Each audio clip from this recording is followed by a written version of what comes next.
মনোগ্রাহী কিছু রোমাঞ্চকর ঘটনা দিয়ে সাজানো কথা ও গল্পের আজকের নিবেদন শেল্টার। রচনা লীলা মজুমদার, গল্প পাঠে দেবাশিস সাহা। শুরু হচ্ছে লীলা মজুমদারের গল্প শেল্টার।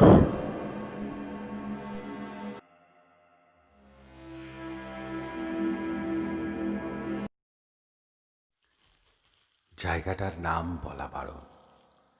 দ্বিতীয় মহাযুদ্ধের সময় যেমন এখনো ঠিক তেমনই সংকটময় অবস্থান। মালিক বদলায়, জায়গা বদলায় না। এটুকু বলি যে ভারতের উত্তর পূর্ব কোণের নাকের ডগা, দুদিকে ভারত, একদিকে বাংলাদেশ, একদিকে বর্মা, চারিদিকে পাহাড়। সেই সব পাহাড়ের চাইতে উঁচু এই পাহাড়, ঠিক যেন ঝান্ডা তুলে বলছে, এই দেখ, এইখানে আমি, কি করতে পারো করো। চমৎকার জায়গা, যেমনই অবস্থান তেমনই আবহাওয়া। মশা নেই, মাছি নেই, আরশোলা নেই। তবে হ্যাঁ, সাপ আছে, শুঁয়োপোকা আছে, গুপড়ে পোকা, মাকড়সা, মৌমাছি, বোলতা, আর বনের গহনে ছোট মেটে রঙের ভালুক, বুনো কুকুর যারা নেকড়ের মতো হিংস্র, প্রকাণ্ড বাঁদুর, পেঁচা, অজস্র পাখি, এ সমস্তই আছে। প্রকৃতির লীলাভূমিতে এরা থাকবে নাই বা কেন? মানুষই বরং পরে এসেছে। বনসম্পদের তুলনা হয় না।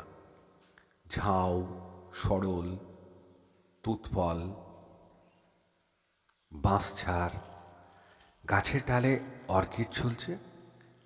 সেকালে সাহেবেরা বিলেতি ফলের গাছ পুঁতেছিল, আপেল, পিচ, অ্যাপ্রিকট, ন্যাসপাতি, আরও নিচে আনারস, বাতাবি। অসীমের মামা, বড় মামা, হলেন বন বিভাগের মাঝারি কর্তা। ওইখানে তিনি সর্বেসর্বা। তিনি লিখলেন, চলে আয়, স্বর্গের সঙ্গে কোনো তফাৎ নেই। আমি কখনো যাইনি অবশ্য সেখানে। আমার কোয়ার্টারটা একটা ঐতিহাসিক ব্যাপার। অল্প দিনের মধ্যেই হয়তো স্বর্গীয় হয়ে যাবে। দেখতে চাস তো এই বেলা, চলে আয়। তাছাড়া চারিদিকটা রহস্যে গজগজ করছে। নেহাত আমার সময় নেই। তোর শ্যামরতনদা এলে হাতে চাঁদ পাবেন, তাকেও আলাদা লিখেছি। মোট কথা, দুজনে চলে আয়। ইতি বড় মামা। কাজে চলে গেল অসীম। একাই গেল। প্রায় 16 বছর বয়স, 11-এ পড়ে। যাবে নাই বা কেন? শ্যামরত্নদাদের বাড়ি রং হচ্ছিল, বললেন পরে যাবেন। অসীম খানিকটা রেলে, পাহাড়ি পথে বাসে চলে গেলেন সেখানে। পথটা খুব ভালো ছিল না, 1.5 ঘন্টা লেট হলো। বড় মামা বাস অফিসের জিপ নিয়ে অপেক্ষা করছিলেন। ওই বাসেই ওদের কিছু ওষুধপত্র এলো। ওই জিপে করে পাহাড়ের আরও খানিকটা ওঠা গেল। বন বিভাগের ঘরবাড়িগুলো সুরক্ষিত বনের গা ঘেঁষে। সব কিছুর কেমন বিদেশি চেহারা। বড় মামা বিয়ে থা করেননি, বিধবা বড় মাসি বাড়ির গিন্নি। বেশ রেগেছিলেন। বোধহয় লেট থেকে ভাবনা হচ্ছিল। অসীম প্রণাম করতেই চুপ করে একটু আদর করে বললেন, তাও ভালো, ভাবলাম আরও দুজন বুঝি নিখোঁজ হলো। বড় মামা বিরক্ত হয়ে বললেন, আহ দিদি, কি যে বাজে বকো। ছেলেটা রেলে করে এসছে, বিশেষ খাবার দাবার পায়নি। আর বলতে হলো না। সঙ্গে সঙ্গে মাঝের ঘরের গোল টেবিলে ভুনি খিচুড়ি, আলু মটরের চচ্চড়ি, বুনো হাঁস ভাজা, আর শেষে বড় বাটি করে খোবানি দেওয়া ক্ষীর।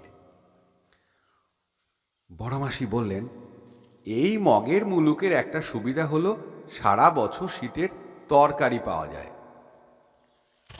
খেয়ে দিয়ে উঠতেই পশ্চিমের পাহাড়ের পেছনে সূর্য নেমে গেল, সঙ্গে সঙ্গে অন্ধকার। বড় মামা চিঠিপত্র নিয়ে বসলেন। অসীম সোয়েটার গায়ে দিয়ে ঘুরঘুর করে বাংলোটা দেখতে লাগলো। এ ধরনের বাড়ির কথা আগেও শুনেছিল। একতলাটা দোতলার সমান উঁচুতে, বড় বড় গাছের গুঁড়ির ওপর বসানো।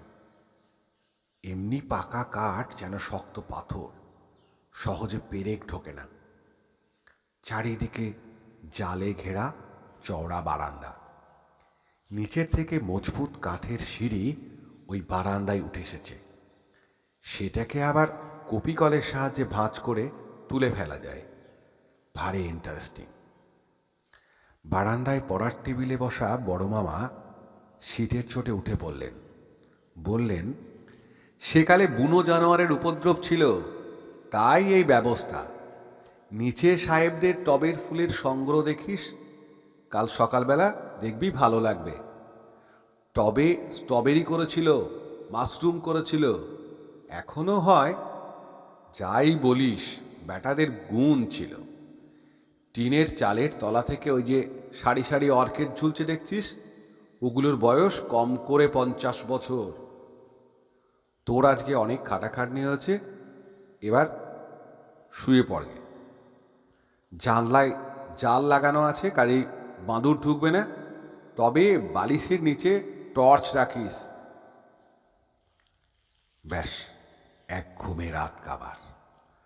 চওড়া বারান্দায় পুবের রোদ। বড় মামা ব্রেকফাস্ট করতে বসেছেন। ভুট্টার পরিচ, ঘন লালচে দুধ, বিচিওয়ালা মিষ্টি কলা, টোস্ট, মাখন, ডিম সেদ্ধ, আর মাসির হাতের জ্যাম। বড় মামা বললেন, বস, খা।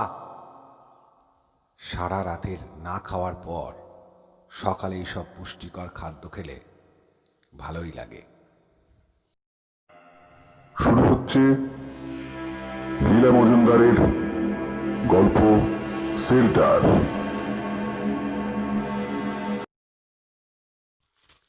কাজে যাবার আগে বড় মামা বলে গেলেন, সকালে বাড়ির চারদিকটা ঘুরে ফিরে দেখিস। লাঞ্চের পর সংরক্ষিত বনে নিয়ে যাব। আমার ওই টবি কুকুরটাকে সঙ্গে নিস, পথ হারালে ওই খুঁজে দেবে। এই বলে একটা টাট্টু ঘোড়া চেপে পাহাড়ের পথ দিয়ে অদৃশ্য হয়ে গেলেন। দুজন লোক বড় মামার সঙ্গে গেল।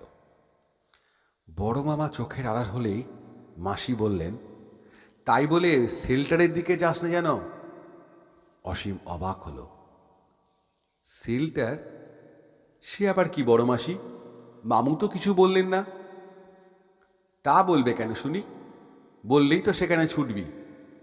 যার কথা অজানা তাকে তো আর কেউ দেখতে যায় না। চালাক কম নাকি ওই ছেলে? কিন্তু আমিও বলি, যাস নে বাপু, সব জিনিস দেখা ভালো না। আর সাপখোপ কত সেখানে, আর তার চেয়েও খারাপ জিনিস আছে। তাছাড়া পথও চিনিস না, কেউ যায় না ওদিকে। একা তো নয়। একা তো যাচ্ছি না, টবি সঙ্গে যাচ্ছে। মাসি চটে গেলেন। পুরুষ মানুষদের ভালো কথা বলা কেন? যা খুশি করগে যা, তবে মোজা পায়ে দিস, আর ওই সেপো লাঠিটা নিস। সেপো লাঠিটা কোনো মজবুত লতার শেকড় দিয়ে তৈরি মনে হলো। মুন্ডুটা অবিকল সাপের মতো দেখতে। ওটা নেওয়া মন্দ হবে না। কাঠির সিঁড়ি দিয়ে নিচে আসতেই দেখি লালবিহারী চৌকিদার ঝাঁকড়া চুল, লাসা টরি আর টবিকে নিয়ে দাঁড়িয়ে আছে। তাকেও বড় মাসি কিছু বলে থাকবেন। টবির বকলেস থেকে চেন খুলে অসীমের হাতে দিয়ে লালবিহারী বলল, একতলায় টবের বাগান, আর্কিড আছে, বিলেতি ফুল গাছ, ওগুলো দেখে যান। গোড়াই সাহেবরা লাগিয়েছিল, বছরে তার থেকে মালি নতুন চারা তৈরি করে। ওই মালিকেও সাহেবরা ট্রেনিং দিয়ে গেছে। তখন গাছে জল দেনেওয়ালা ছোকরা ছিল, এখন গোপ পেকেছে। তবে ফুল বাগানে কারো ঘোড়া পছন্দ করে না। বাস্তবিক তাই। মাথায় 4.5 ফুট, পাকা দড়ির মতো চেহারা মালির। বাগান থেকে অসীমকে তাড়াতে পারলে বাঁচে। উড়ি মতো চেহারার আরেকটা লোকও ছিল। সে বলল, এখানে কেন? যাও না, উপরে শেল্টার দেখে এসো, জব্বর জিনিস। ওইখানে সাহেবরা শেষ ঘাঁটি করেছিল। সবাই বলতো নেতাজি পল্টন নিয়ে এই এলো বলে, বোমা পড়বে, সব তছনছ হবে। সাহেবরা তখন জিনিসপত্র নিয়ে ওই শেল্টারে গিয়ে উঠল। অসীমের বেজায় কৌতূহল। গেছো নাকি তোমরা ওখানে? বলো না, কি ব্যাপার? বুড়ো তো তাই চায়। তরবর করে এগিয়ে এসে বলল, চলো তোমায় এগিয়ে দিই। যাইনি এবার ওখানে, দিনে 40 বার যাওয়া আসা করে জান বেরিয়ে যেত। এই বোতল লাও, সোডা লাও, মুরগির রোস্ট লাও। ক্লাস 6 অবধি পড়েছিলাম তো। ইঞ্জিরি সরগর ছিল, আমাকেই সব বলতো। হরকু মালির পিঠে জিনিস চাপিয়ে নিয়ে আসতাম। তুমি এখানে কি করতে? পল্টনে ছিলে নাকি? মংলু লোকটার কি হাসি। আমি লিখতে পড়তে জানি, আমি পল্টনে যাব কেনে? তাছাড়া ওই গোলাগুলির মধ্যে যেতে লামা মানাও করেছিলেন। আমি এখানে রসদ জোগাতাম। নিচে বাবার দোকান ছিল, হিসাবও রাখতাম। এখনো পেনশন পাই মিলিংটারি থেকে। নিচে দোকানদারিও করি, কিন্তু কথা বলবার লোক পাই না, তাই ওপরে আসি। আরো উঠবে নাকি? অসীম অবাক হল। সে কি, শেল্টারে যাব না আমরা? বুড়ো থমকে দাঁড়ালো। ও বাবা, আমি যাচ্ছি না, আমার পায়ে গুপো আছে। শেল্টার দেখবার আছেই বা কি? পাহাড়ের গায়ে একটা গুহা, তার ধারে ধারে পাথর কেটে তাক করা, লোহার কড়িবর্গা দিয়ে ছাদে ঠেকা দেওয়া। ওই যে খুদে নালাটা দেখছো, ওইটাও ওইখান থেকেই উঠেছে। ঝোপ ছাড়ে গুহার মুখ এমনি আড়াল করা যে উড়োজাহাজ থেকে কিচ্ছু মালুম দেয় না।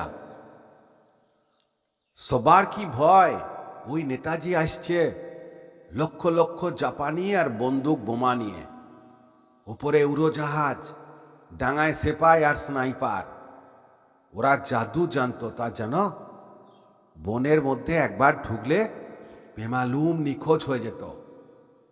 এখানকার গ্রামবাসীরা সবাই ওদের দলে ছিল, নানাভাবে সংকেত দিত।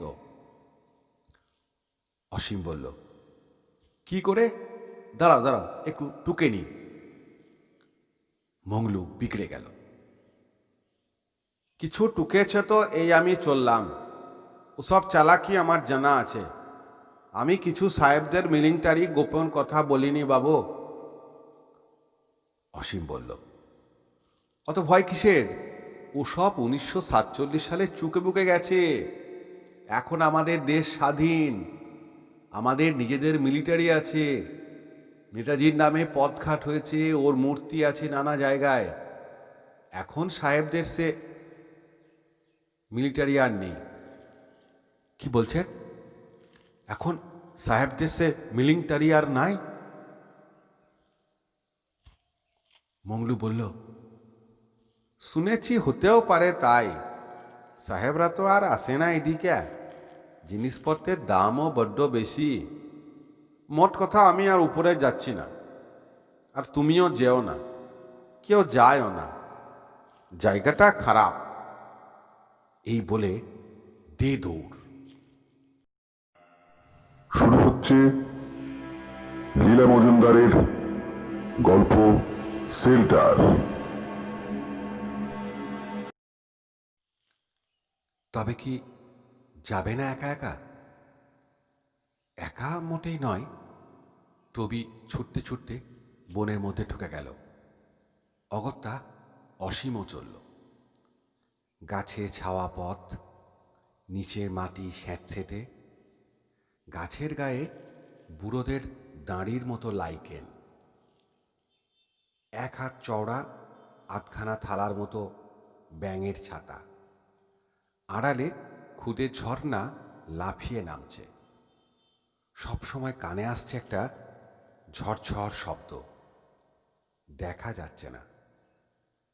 পায়ে চলা পথে আগাছা হয়েছে। কেউ যায়নি এ পথে হয়তো 40 বছরের বেশি। খোলাখুলি না বললেও মনে হয় এদের সব অশরীরীদের ভয়, স্রেফ ভূতের ভয়। তা এখানে কেন? এখানে তো আর ঝাঁকে ঝাঁকে নির্দোষ লোকেদের কেউ মারেনি যে ছায়া হয়ে ফিরে আসবে। কিন্তু টবিও একটু রোদ দেখে শুয়ে পড়ল।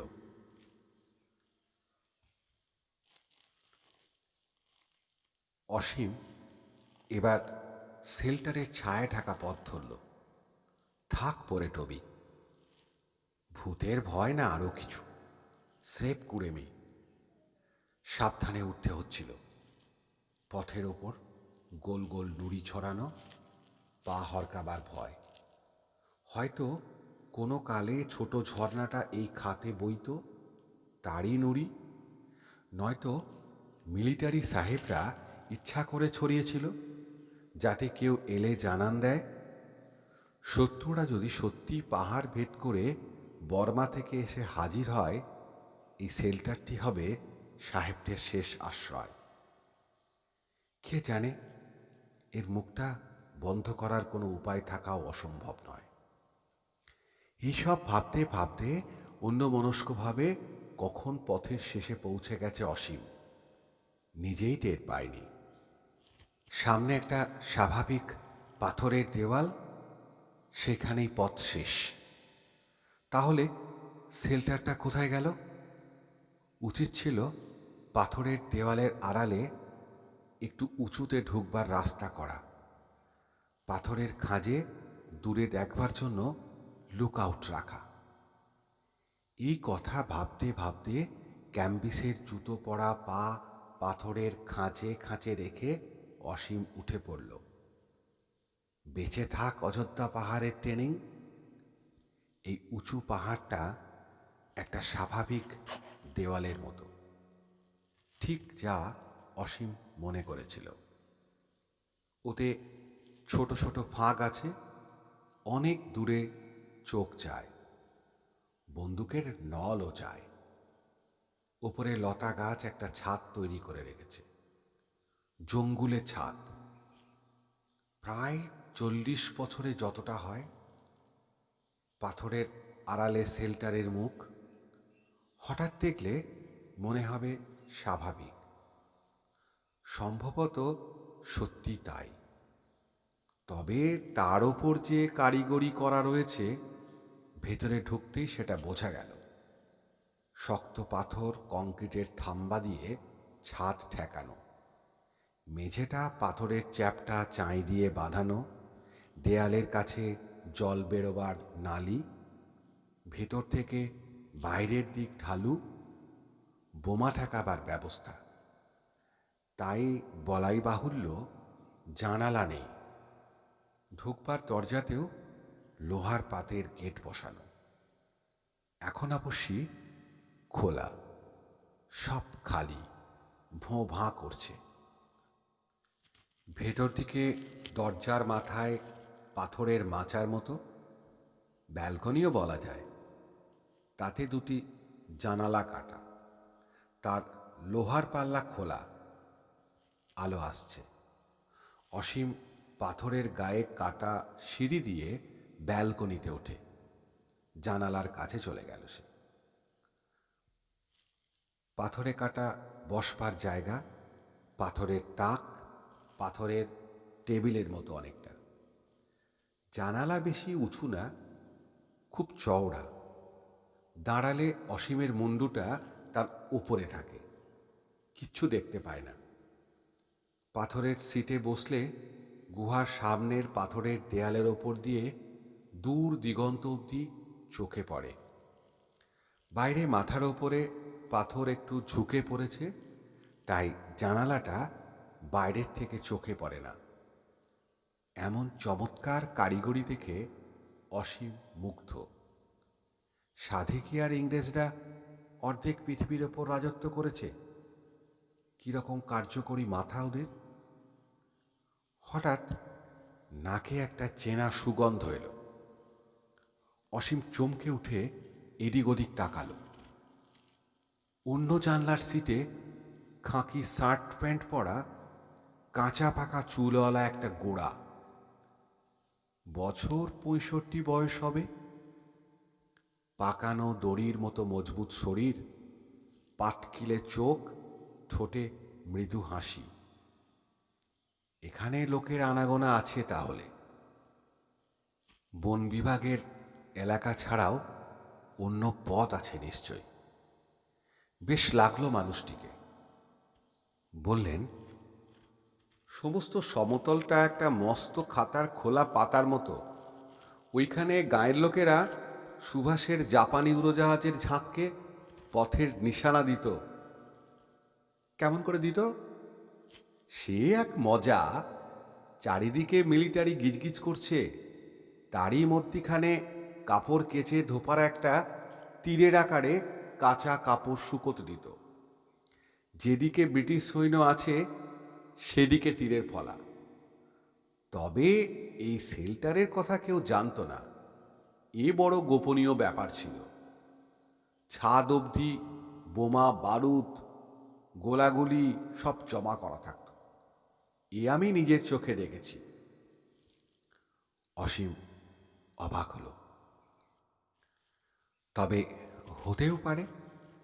লোকটির হয়তো তখন 25 বছর বয়স ছিল। পাইপে 2-4টে টান দিয়ে ভক ভক করে ধোয়া ছেড়ে বললেন, অবশ্যই এভাবে পারেনি সুভাষ, অন্যভাবে জিতেছিল। ব্রিটিশ রাজ পাত্তারি গুটিয়েছিল শেষ পর্যন্ত। আমাকেও গা ঢাকা দিতে হয়েছে সেই থেকে। অসীম বলল, কেন? লোকটি হাসলেন। ওদের নুন খেয়েছি, বিশ্বাসঘাতকতা করতে তো আর পারা যায় না। খবর সরবরাহ করতাম আমি। সবাই জানতো খ্যাপা বিশুবাবু ওষুধ বিক্রি করে। লোকের মন ভাঙাবার জন্য মেলা টাকা দিয়েছিলেন স্টিল ওয়েল। তার নাম শুনেছ বোধ হয়। বীরত্বের আদর্শ ছিলেন, এ কথা 100 বার বলবো। অকালে মরেও গেলেন। বীরেরা বাঁচে না বেশি দিন। আমারও মাজা ভেঙে গেল। লড়াই শেষ হলে দেখি লক্ষ লক্ষ টাকা আমার হাতে রয়েছে। অসীম তো হাঁ। টাকা কোথায়? ওই তো তোমার মাথার ওপর, পাথরের ওই কুলুঙ্গিটার একেবারে ভিতরে। কেউ ওর খোঁজ পায়নি। আপনি নিয়ে নিলেন না কেন? মানুষটি যেন আকাশ থেকে পড়লেন। যুদ্ধে যে জয়ী হয় এসব তার প্রাপ্য, দেশের প্রাপ্য। আমাকে দেশের প্রতি বিশ্বাসঘাতক বলতে পারো, কিন্তু একটি আদর্শবাদী ব্যাপারও আছে। খোলাখুলি মুখ দেখাবার উপায় নেই আমার। তাই তুমি ভাই এই কাজটি একটু করে দাও। আছো কোথায়? অসীম বড় মামার কথা বলতেই তিনি খুশি হয়ে গেলেন। তবে তো ভালো কথা। খ্যাপা বিশুদা বললে সে আমাকে চিনতে পারবে। বলবে তো? অসীম বলল, নিশ্চয়ই। ভারী ভালো ভদ্রলোক। কোথায় থাকেন, কি খান, কিছু জিজ্ঞেস করতে লজ্জা হলো। কথা দেওয়াতে ভারী নিশ্চিন্ত হলেন। সঙ্গে নিয়ে সমস্ত সেল্টারটা ঘুরিয়ে দেখালেন, কোথায় রসদ থাকতো, বিছানাপত্র, কাপড় চোপড়, ওষুধ, অস্ত্র সব দেখালেন। শূন্য, খাঁ খাঁ করছে। যুদ্ধ থামতেই যত রাজ্যে লুটেরা এসে সব ছেঁচে পুছে সব নিয়ে গেছে। কুলুঙ্গির অন্ধকার মুখটা পাথর দিয়ে বন্ধ করা থাকার জন্য টাকাগুলো ওদের চোখে পড়েনি, টাকাগুলো বেঁচে গেছে। ততক্ষণে বেলা বেড়েছে, অসীমকে যেতে হয়। ওকে গুহার মুখ অবধি এগিয়ে দিলেন ভদ্রলোক।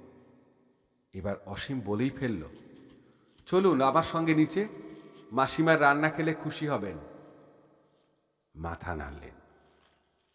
সেই থেকে আগলাচ্ছি ওগুলো, এর একটা বিহিত না করে আমার ছুটি নাই।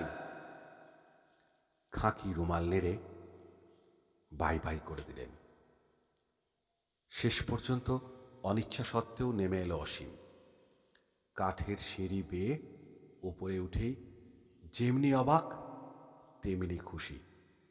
শ্যামরতনদা বেতের চেয়ারে বসে বড় মামার সঙ্গে গল্প করছেন। তাড়া খেয়ে চানের ঘরে গিয়ে গায়ে মাথায় দুমগ গরম জল ঢেলে খাবার টেবিলে অন্যদের সঙ্গে জমায়েত হল।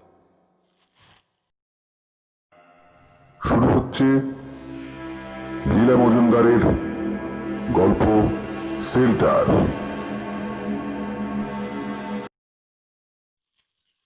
বড় মামার অফিসের এক ভদ্রলোক এসেছিলেন, তাই বুদ্ধি করে খাবার টেবিলে কিছু বলেনি অসীম। লোকটা এতকাল পালিয়ে বেরিয়েছেন, এখন তার অনিষ্ট করা অসীমের পক্ষে সম্ভব নয়।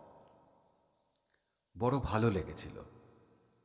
তা হতে পারেন স্টিল ওয়েলের ভক্ত, কিন্তু খাবার পর বড় মাসি যখন কাজ সেরে নিজে খাওয়া দাওয়া করতে চলে গেলেন, অসীম মুখে একটু ভাজা মশলা ফেলে বলল, খ্যাপা বিশুদা বলে একজনের সঙ্গে দেখা হলো।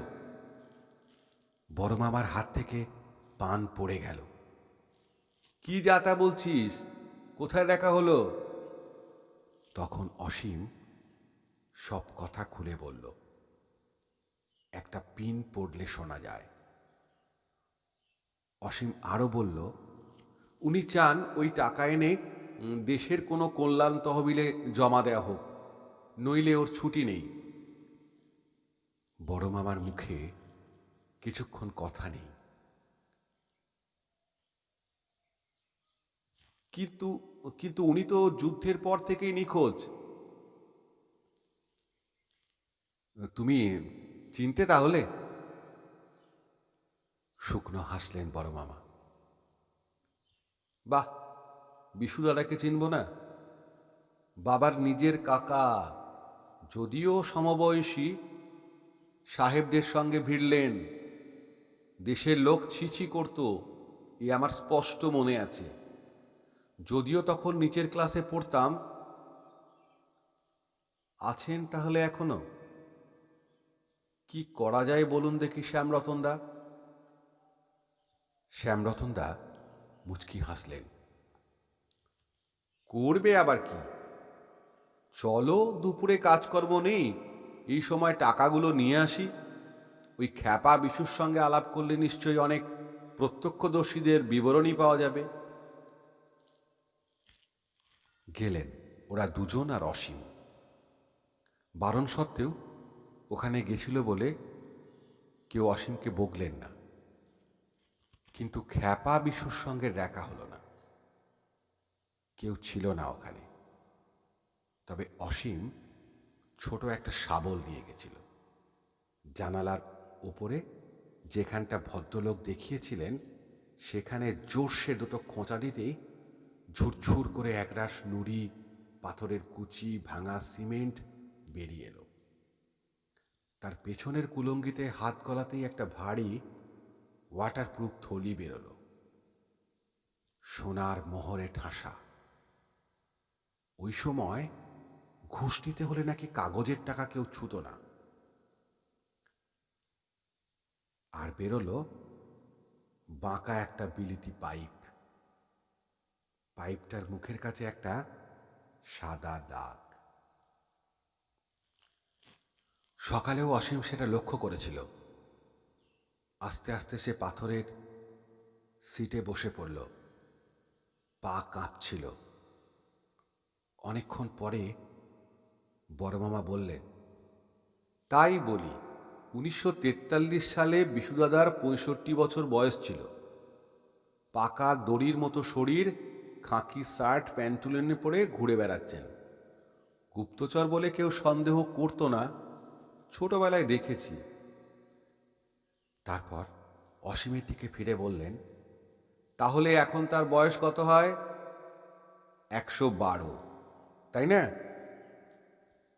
অসীমের সব গুলিয়ে যাচ্ছিল। শ্যামরতনদার মুখের দিকে তাকাতেই তিনি ওর পিঠে একটা হাত রেখে বললেন, কি হলো? অসীম বলল, তবে উনি কি সত্যি নন? শুধু ছায়া? স্পষ্ট দেখলাম থুতনিতে কাটার দাগ, আইডিন লাগানো, আর এই টাকাগুলো, এই পাইপ, এসবই তো বাস্তব। শ্যামরতনদা হাসলেন। কাকে ছায়া আর কাকে বাস্তব বলবি জানি নে। বালিগঞ্জে আমাদের বাড়িতে সারি সারি কাঁচের জানালা, তার ভেতর দিয়ে মাঠের ওপারের সত্যিকার নতুন বাড়ি দেখা যায়। তৈরি শেষ হয়নি, খালি। রাতে ভূষো অন্ধকার। ওই জানালার কাঁচেই দেখতে পায় দূরে মোড়ের মাথার আলো জ্বালা লোক গমগমে বাড়ির ছায়া। ভূষো অন্ধকারময় খালি বাড়ি আর লোকজন ভর্তি আলো জ্বালা বাড়ি মিলেমিশে একাকার হয়ে যায়। কোনটা সত্যি, কোনটা ছায়া চিনতে পারি না। কাঁচের জানালা খুলে তবে বুঝতে পারি কোনটা কি। এবার ওঠ ওঠ শিবু, উনি যা যা বলেছেন সেই মতো কাজটা তো করে ফেল। হঠাৎ অসীমের মনটা ভালো হয়ে গেল। হ্যাঁ হ্যাঁ, চলা যাক। মাসি দুধ পুলি করেছে।